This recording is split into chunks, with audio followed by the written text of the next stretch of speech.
Welcome to the Navigating Cancer Together podcast. My name is Talea Dindy. I am a 10-year cancer thriver, cancer doula, and owner of On the Other Side. I use my experience to help others get on the other side of cancer. This podcast is about sharing stories, resources, and information about all things related to cancer and wellness. I interview guests from all walks of life who are living with cancer, caregivers, and those who made it on the other side. Also, I talk with organizations, healthcare professionals, and experts in the health and wellness spaces who offer complementary and integrative care. Join me. We are in this together. Hello, and welcome to Navigating Cancer Together. Thank you so much for joining us for another episode. I am your host, Talea Dindy. Today, our very special guest is Ruth Bachman. In February of 2003, Ruth was a left-handed woman, wife, and mother in apparent good health. She ate reasonably well, was physically active, had annual checkups, practiced meditation and yoga, attended church regularly, and volunteered in the community. Today, she is all of those things, plus the grandmother of 4, except now, after diagnosis and treatment of soft tissue sarcoma, she is a right-handed amputee with a renewed purpose for life, which is a mission to share a message, equipping individuals with the perspective and resources necessary to navigate the inevitable changes that occur in life by design or by happenstance, while recognizing the powerful potential for transformation by embracing what is. Ruth has climbed mountains, written an award-winning book, been a survivor advocate, and spoken to a wide variety of audiences, contributing her time, her resources, and her talents, fostering the collaboration of the science that heals the body with the critical role that mind and spirit play toward that end. Ruth, thank you so much for joining us today, and welcome. Thank you very much, Talia. It's a privilege and a pleasure to be here with you. Thank you. What an amazing bio, Ruth. You've done so much work over the years, and we will get to that further in this episode. Ruth, please share with us your cancer journey and how you learned that you had soft tissue sarcoma. It was 2003, and I had purchased myself ice skates for Christmas, and I had fallen a couple of times. So soon afterward, there was this soft, non-painful lump on the inside of my left wrist that I ignored. I thought I fell a couple of times on the ice. That's what this is. Everywhere I went for about the next 2 months, I kept saying to people, so what do you think this is? What do you think this thing on my wrist is? And finally, a dear friend of mine said, Ruth, I think it's time for you to go to find out what that is. So I went to a young orthopedic surgeon that I didn't know. I'd never seen him before. And I said, what is this thing? And he took an x-ray and sent me that day for an MRI. Then his office called the next day and didn't say anything at all about sarcoma or cancer, but they said that they had made an appointment for me with Dr. Dennis Closey at the University of Minnesota. So I took that under advisement. I was going on a trip. I thought, I'll do this when I get home. This is not a big deal. And even on my trip, I would say to people on my trip, so what do you think this thing is? When I came home, there was a message from the Department of Oncology and Hematology at the University of Minnesota. Oh boy. And asking me to pre-register for my appointment with Dennis Closey. I thought, this is strange. I did what I was asked and I went to the appointment. I actually, honestly, truthfully, had a little panic attack in the tunnel going to the clinic. And I actually had to go outside, use my phone and call and say, why am I going here? And they said, this is the only place that Dr. Dennis Closey sees patients. So I went and I sat in that waiting room and felt very uncomfortable. And when the nurse said, when I was taken back to the exam room, the nurse said, how are you? I said, I'm here to find out. Then when the doctor came in, I said, what am I doing here? He said, has anyone shown you your MRI? Wow. I said, no, I don't know anything about this. So anyway, he showed it to me, the cross section of my arm, like a mortadella sausage. He said, we really don't know what this is until we do a biopsy. But whatever it was, It was a 6-inch mass that began in my hand, filled my wrist, and extended up my forearm. So it was big. We scheduled the biopsy. And after the biopsy, when I was recovered and no longer in my anesthetized state, the doctor said, "I am sorry to report that you have sarcoma." I'd never heard that word before, and I had no idea what it was. He wrote it down on his business card and sent me home. And of course, where's the first place you go when you get a cancer diagnosis? Oh, yes. The internet, Google. Our friend Google. So that's what I did. And it was a little scary.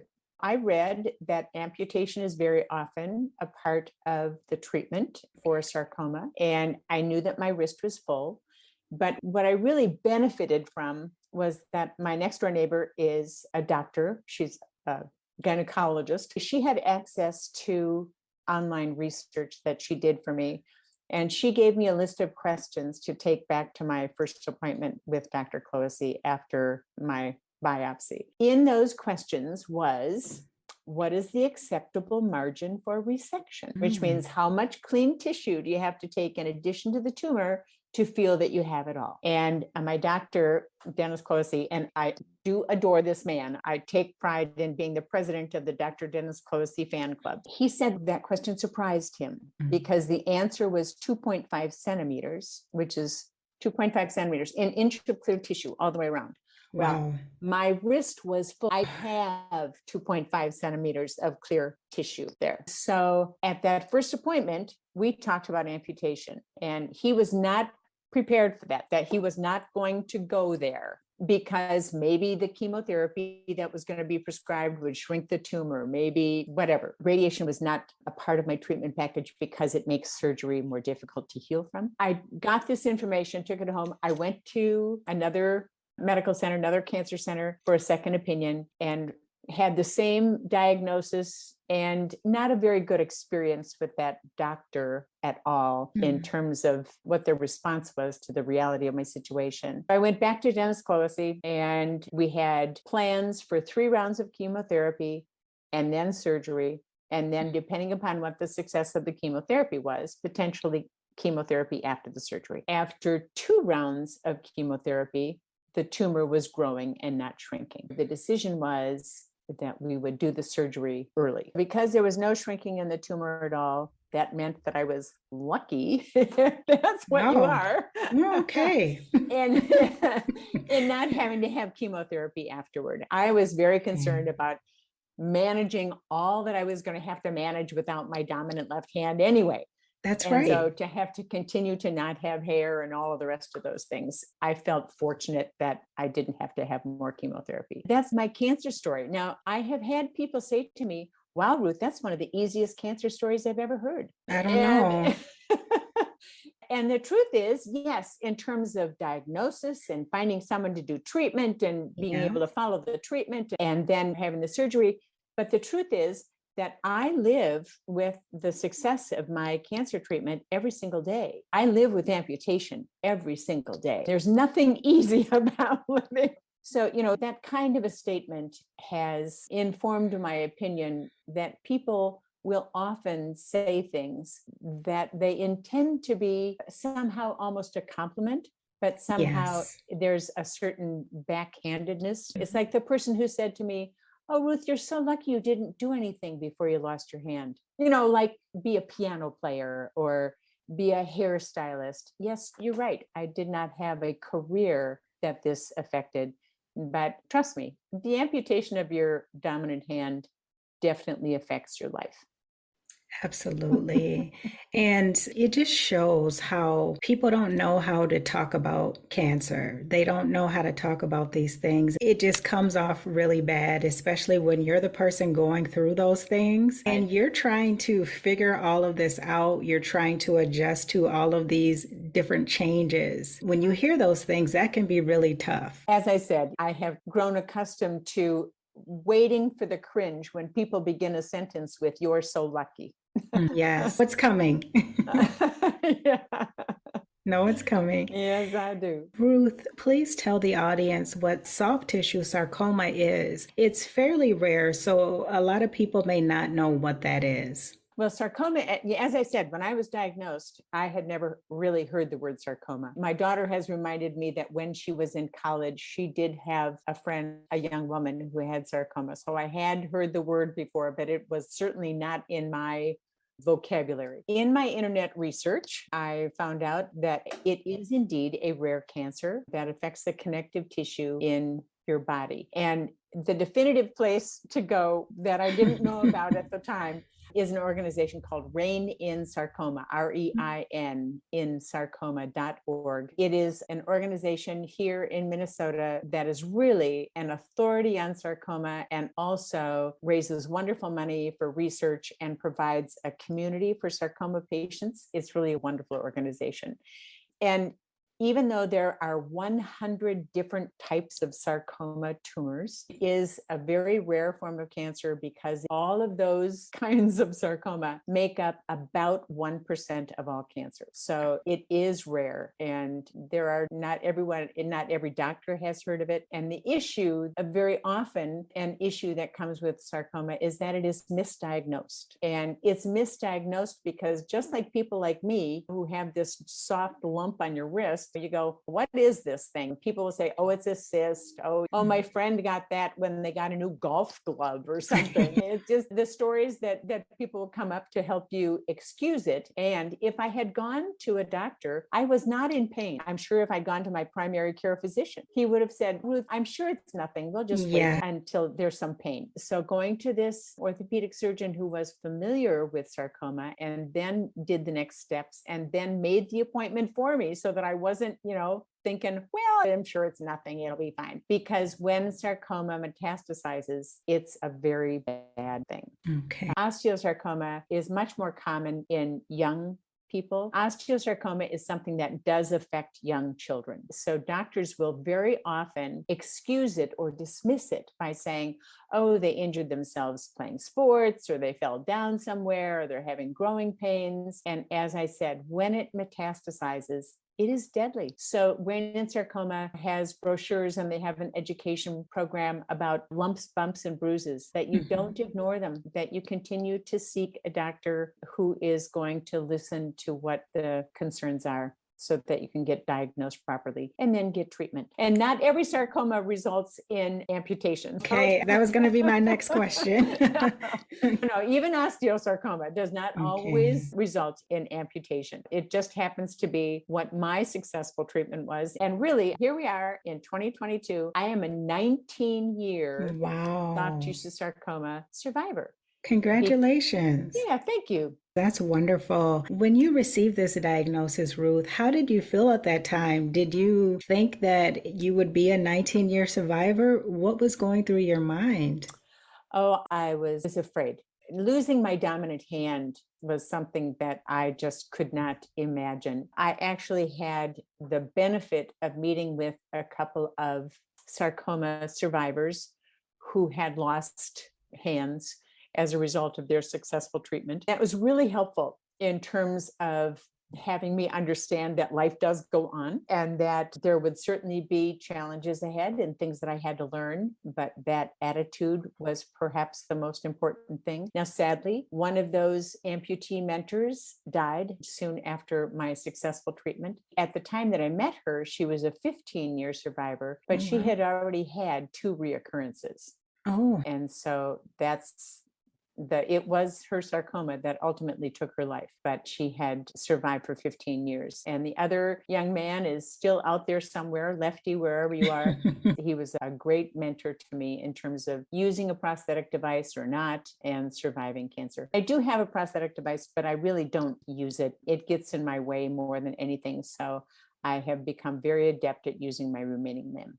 That's wonderful. And it's unfortunate about your friend slash mentor. That can be really tough. I know for myself, I have survivor's remorse at times when I hear of people that have passed from cancer. And when you've been through it, whether you know that person or not, it does touch your soul. It's just like, wow, another person gone to cancer. I had a woman contact me through my website a year ago, 15 months ago now, and she was the same age as I at diagnosis, but she had been misdiagnosed. She'd already had a couple of surgeries and she was talking to me about amputation.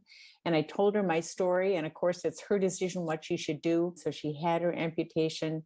We went back and forth. I was so hopeful. She had her right hand amputated. So I sent her my whole stack of left hand leather gloves Nice. so that she could use those. But sadly, she didn't get good margins and the cancer had spread. Then she had an additional surgery and she had more chemotherapy and she still died. That was a very difficult death for me. When you talk about survivor's remorse, it really touched me because I had never met her in person, but we had become close enough in email and phone conversations that I was really hopeful for her. And my hope did not carry the day. Yeah.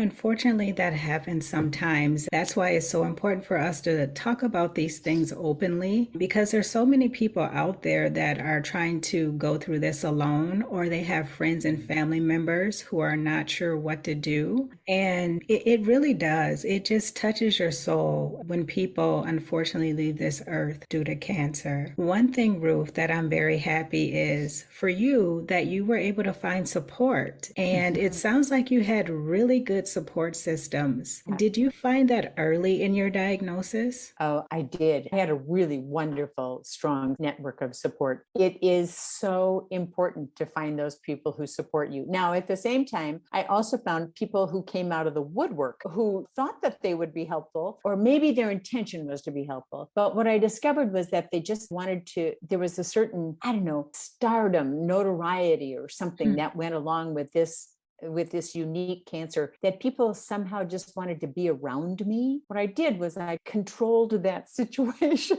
Okay. Yeah. It's the kind of thing where everybody wants to bring you food and everybody wants to do things for you, and you only have so much energy in a day, and you're going through chemotherapy and recovering from surgery. I put my niece in charge of meals, and I said that I only wanted meals during the week of chemotherapy. And now this is going to sound like a bad joke, but I'm going to say it anyway. I told her that I did not want to die of Lutheran cooking. I said I didn't want any hot dishes and I didn't want any bars. I also didn't want to have to return dishes to anybody. So anyway, that was one of the things that I controlled. And then, as I said, people just, they wanted to see me. They wanted to spend time with me. I had another friend who offered to have a once a month potluck. Okay. And we sent out email invitations to anybody who wanted to come to that once a month potluck. We had a starting time and an ending time. We could be together and I could be there with all those people. And it's not that I was the center of attention because they could talk to each other too. Yes. But it was a way for me to be able to meet and greet a larger number of people without having to do it on an individual basis. And being able to do that, my husband was afraid and he had the opinion that maybe we should cancel everything and live cancer. And my doctor supported me in saying, don't cancel anything unless you have to. Yes. And keep living your life. And my daughter was going to be married 2 months after my surgery. And so we talked about moving the wedding, and the doctor said, I don't think you need to do that. They all had their issues with this diagnosis, but what I encouraged them to do was to find people to talk to and to find their support network as well, so that they could have somebody to share their feelings with, because I couldn't handle all of their feelings in addition to everything that I was handling. Yes, it's so important, and this is often forgotten. It's so important for caregivers to get support as well, and family members to get support, because like you said, you're trying to work through your own feelings and emotions and all the different changes that you have to go through. I want to circle back and say I really like the potluck idea. That's a great idea. You just kind of make yourself available to everyone at once. Yeah. So that's a great idea. That saves some energy. Yes, And it does. the other thing that I really like is that your doctor told you to keep living life. And that is one of the things that I found to be a little bit tough when you have this major thing into your life, is keeping some form of normalcy. But when you're able to do that, it does make things a little bit easier. Absolutely. And again, it's a part of what can give you a sense of personal power and being in control. You get to choose. You get to choose who you want to be with, and you get to choose what it is that you're going to participate in. I think that by being able to say, I'm going to live life and I'm going to make choices, it gives you a sense of personal power. There's a book, in this book, it talks about if you only have $100 worth of energy in a day, and you don't have a savings account from yesterday, and you don't have a pocket to put anything in for tomorrow, how are you going to spend that $100 worth of energy? What this book encouraged me to do, which I did do, was to make a list of all of the people that I saw in my regular schedule of time, and all of the things that I did in my regular life and times. And then I got to prioritize. Yeah. I got to prioritize the people who were not going to be top on my list. Yeah. I got to prioritize the things that were not going to be top on my list. And it didn't mean that they all came back on my list after my treatment either, but it was a really valuable experience to do that, to really look at what it was that I was doing and know that I wanted to keep doing some things and to set that priority. Yes. One thing about cancer, it will make you realize what's really important in life. That's for sure. At least that's what I learned. It The is. things that I used to worry about and try to squeeze in, I had to let some of those things go. To your Mhm. point, you Mhm. have to prioritize. Yep. Yep, you do. Ruth, one thing I would like for you to share with the audience is how long was your recovery time? You had treatment, you had to have surgery, you're learning to work with your non-dominant arm. How long was your recovery? The benefit that I had was that I knew that I was going to lose my hand right away. And Okay. so I could start using my right hand in the beginning. So I Okay. met with occupational therapists and physical therapists. That in and of itself is another story. Um, um, to help me know what I was going to do. And again, I was able to prioritize what I wanted to do. I wanted to be able to dress myself. I wanted to be able to put on my makeup, and I wanted to be able to cook, and I wanted to be able to use my computer and type. So that helped me to know the people that I needed to see. And as I Okay. said, the occupational therapists and were very helpful in terms of, but now they weren't always helpful because they didn't always give me the suggestions that I wanted. And so then I would have to find another physical therapist or occupational therapist who would show me or help me to know how I was going to do those things. But I then got to set those priorities and move forward. And I think that one of the last things that I did was actually go to an occupational therapist about typing with one hand. And that was at least 4 months after my surgery. My surgery was in June of 2003, and my daughter's wedding was in August. So that was the focus for those first 2 months. And then after that is when I had a chef friend come and help me with cooking. And then I went to the occupational therapist about typing. So I would say that my recovery from surgery per se was faster. I did not have pain. I do not have pain. I was not on pain medication. I'm told that I'm rare. Nobody should think that they are disappointing themselves or anybody else if they do have pain or if they take medication. But I did not. I didn't have to have chemotherapy. So my recovery was much swifter, perhaps, than for other people. Wonderful. Ruth, when you saw people that maybe you hadn't seen in a few years, how did they respond to you? Oh, that's an interesting question. That just popped in my mind. I'm like, I bet people that had not seen her and weren't aware of what you had been through, Yeah. I bet they just kind of looked like, wow, or I bet they really didn't know what to say. They didn't Talking know what about to that. say. And in fact, this neighbor who was so helpful at my diagnosis, and she was so helpful throughout, she made a basket of one-handed toys for me to have at the hospital for people to play with me. And then we also had a farewell to arm party. Oh, And so it was a social gathering in her yard where all of those people who she really invited my whole network of people to come and see me so that they could see me and wow. get used to seeing me that way. Someone commented, not in that group of people, but someone commented, don't you want to get an artificial hand so that when you walk into a room, people won't notice that you don't have a hand? And Oh, I said, no, not at all. I don't want a sleeve filler to make other people comfortable. I want Yes. people to see me the way I am, and I Mhm. don't have a hand. And in fact, most people comment that it is not the first thing that they notice. Children, on the other hand, notice. And I am Yeah. very eager and honest to respond to children who look at me like, yikes, she doesn't have a hand. And so I will say to them, oh, have you noticed that I don't have a hand? And they'll Mm. be very shy and shake their head, yes. And I'll say, would you like to hear the story? And they'll say, yes. And usually there's a parent there who is trying to say, oh, and I say, no, it's okay. It's okay. And then I say, I had something growing in my hand that was not good. And Mm. I went to the doctor, and the doctor told me that in order to not have that thing anymore, I was going to have to not have my hand. So the doctor helped me, and I don't have my hand, and I don't have that thing growing in my hand anymore. And I'm fine. I can be here. I'm at the state fair. It was a little girl at my granddaughter's birthday party who did this. And so I said, I'm fine. I can help at Amy's party. Everything is fine. And when I walked away, she said, I hope when I'm old, I don't get sarcoma. And I thought, I am Wow. not old. Right. You were more concerned about that. I was much more concerned about that. I But love it is, it. I think sometimes people will see me on the street, and then when they get closer to me, they'll say something like, oh my gosh, how do you tie your scarf so nicely? It just Fair question. yeah.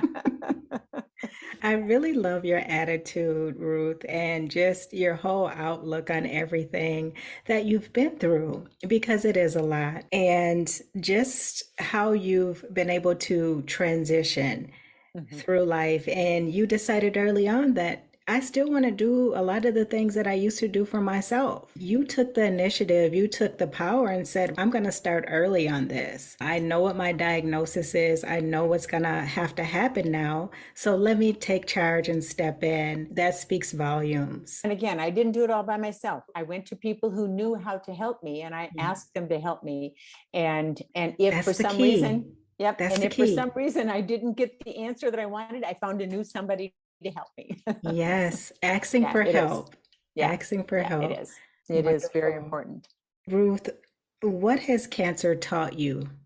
When you asked before about people who saw me after my amputation, and it's like they would say, you're the same person. And what I came up with was a metaphor for this experience, and it is an hourglass. If cancer is the narrow spot in an hourglass and I'm the sand, then I've Mhm. traveled from the top through that tight spot to the bottom, the same sand, but with a different arrangement. And what I've discovered is that you can go kicking and screaming through that narrow spot, but you're going to go. And when you reach the bottom, you can stick your head in the sand and pretend that nothing has happened. Or you can rest patiently and discover new things about yourself and those with whom you travel in life, and then sift through your sand and use the resources that you find in order to move forward. And that is the metaphor that I use in life. And that is absolutely something that cancer has taught me. I love that metaphor. And it's so true. It's all about perspective and mindset. That really can dictate what happens next. Great metaphor, Ruth. Thank you. My other question is, what advice do you have for people who are diagnosed with cancer? And then the other part of that is, what advice also do you have for amputees? For anyone who's diagnosed with cancer, don't depend on the internet for your best research. But find an organization like Rain and Sarcoma. Find those organizations that are service organizations related to a specific kind of cancer, because they will very often have excellent, excellent resources. And they will also have people that you can be in touch with in order to provide you mentorship or help to navigate your journey. When I think about friends that I know with breast cancer, there are organizations that match you up one to one. And Rain and Sarcoma does that as well. They no longer call me about doing that, but they do that as well. And so to find people who have traveled that path and navigated that journey and are there to share that story with you and support you, that's important. And to find those resources, to search them out. The other thing that's so important, I think, is that cancer was not the first bad thing that happened in my life. It wasn't the Okay. first narrow spot that I encountered. And I also know that if you have an opportunity to reflect on what is it that helped me to survive in the past, and you put that in your resources toolbox, and you draw on those things, and it is music, it is, participation in worship, it is being with a circle of friends, it is laughing, it is reading books, it is being in nature, it is all of those things that if you think about tough spots in your life, if you think about narrow spots, there are ways that you have survived. You're alive today. Again, it's not the first narrow spot that you've encountered. And so to look at the resources that you used in the past and really draw on those when you have something dramatic like a cancer diagnosis. And That I is can't remember your second question. That's okay. The second question the second question was, what advice do you have for amputees? Oh, my advice is that, well, and just like every cancer journey is unique, every amputee responds to the loss of a limb in a very unique way. Finding mentors is very important. And again, there are absolutely organizations that you can be in contact with to talk to people. I was very fortunate to have word of mouth people, but I also went to a prosthetist and they put me in touch with one of their clients. That was the young man that I talked to. So to find people who have experienced amputation, to know how they navigated, and then to see that you have choices. As I said, I've got prosthetic devices, but I have found them to be not helpful for me. Yeah. But that doesn't mean that somebody else is not going to find a myoelectric hand the best thing that they could possibly use. My counsel for anyone is I subscribe to the National Cancer Institute definition of a survivor. And a cancer survivor is one who is living with, through, and beyond a cancer diagnosis. And my emphasis is on living. So that's always my counsel. How is it that you can continue to live life and move forward? To say, yes, this has happened, and now what? And move forward. Yes. Great advice. That's so true. Now, what's next? That's How right. do I keep moving forward? Yep. And throughout our conversation, Ruth, the theme of asking for help and support have been common themes throughout our conversation. And so I'm hoping that the listeners are picking up on that and really making the connection of how important it is to ask for help and to get the support that you need early and often, because the help that you need, that can change Yep. throughout. And so just being in tune, if you can, with the things that you need. You may not always know exactly what that is, but just communicating in some way that I'm in need of this thing, I'm not sure what it is. And someone may be able to help guide you in the right direction. Right. That's very true. It's very true. And I think that being able to, again, a gift is to be able to spend time really looking at how is it that I want to live life. It's just like I told my family when I was first diagnosed, I'm going to be well cared for in terms of my medical care. And I want you to be well cared for too. I just can't do that. They needed to find people that they could talk to. And I needed to draw on the resources that I had as well. And we still were together. Yeah. And it's great that you were very direct and honest with them. Sometimes I know that's tough for people to Yeah. just say, I can't help you right now. Yeah. But that's wonderful because you're, in a sense, you're releasing them and saying, hey, I know that I'm going through a lot, but I want to make sure you're cared for too. And to me, that's a form of love. I agree. I agree totally. Ruth, I want to transition a bit and talk about your book, Growing Through the Narrow Spots. The title is very interesting to me. And after talking to you more, I understand it Yeah. better. Yeah. Why did you write this book, Ruth? I have been a speaker, and during COVID, I let that go. So I'm no longer sharing my message with audiences per se. This kind of an audience is wonderful. So it was 2012, 2013 when I started really speaking in 2009. people would say, gosh, do you have a book? I want to share your message. This is so meaningful. Do you have something? And I didn't have anything. And the universe brought all kinds of things together, and I was introduced to Tristan Publishing here in the Twin Cities, and they came to hear me speak, and they said, yes, indeedy, you have a book. So I wrote the book, and they had an editor help to bring it to the size that they wanted. And we had decided that it was going to be an inspirational book. This is not a 300-page dossier of my entire story. This is intended to be an inspirational gift book. My husband is a wonderful photographer, and so all of the photographs in the book are his.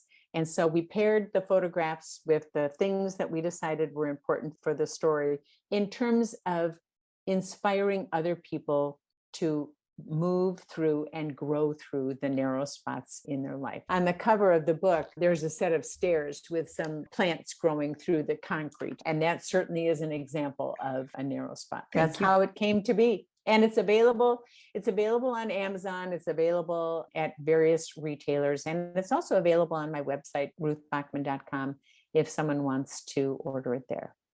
That's wonderful. Thank you for writing that book, Ruth. It really resonates with me now that you've really shared some time with us and I know more about your story. I could see the natural progression to your book. Thank you. It is meaningful. I have to acknowledge the fact that I'm very grateful that somehow it all came together to be a meaningful message. Absolutely. Ruth, before we end today, I'd like to ask my guests these two questions. The first one is, what is something that you've learned in life that you would like to share with the listeners if you have not already shared it? I think that the hourglass metaphor is probably the thing that I have learned the most. But actually, at the end of that, when I said to be able to say, no matter what circumstance it is, to be able to say to myself, yes, this has happened. And now what? And that is living with abundance. So being able to look at life with abundance, not necessarily as Pollyanna wearing rose-colored glasses, sitting at a table for one over on the side somewhere, but to really be able to say, yes, this has happened. Now what is living with abundance? Yes, but is living without abundance. And that is not what I would wish for anyone. So that is the key. What is next for me? My grandchildren are getting older. I'm having a wonderful time with them. COVID is over. I'm going to travel. And I continue to accept invitations like this one or from individuals to share and inspire people to know that life does go on. Wonderful. Thank you so much, Ruth, for your time. I've enjoyed our conversation. You have shared a lot of great information that I'm sure will help our listeners. And then also, Ruth, I just want to honestly thank you from the bottom of my heart for being such a great advocate for people through these tough times. You're a great example of how to live life abundantly and to keep going.